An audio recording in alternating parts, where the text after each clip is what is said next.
পাকিস্তানের করাচি থেকে সরাসরি একটি জাহাজ বাংলাদেশের চট্টগ্রাম বন্দরে পৌঁছেছে। প্রথমবারের মতো পণ্যবাহী জাহাজটি চট্টগ্রামে এসেছে। স্টাফ রিপোর্টার ধারিয়াল আহমেদ জানান, বুধবার ঢাকাস্থ পাকিস্তান হাই কমিশন এক সংবাদ বিজ্ঞপ্তিতে এই তথ্য জানিয়েছে।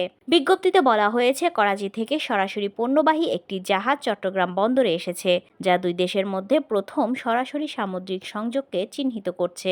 এই যাত্রা দুই দেশের মধ্যে সরাসরি বাণিজ্যের ক্রমবর্ধমান চাহিদাকে তুলে ধরেছে।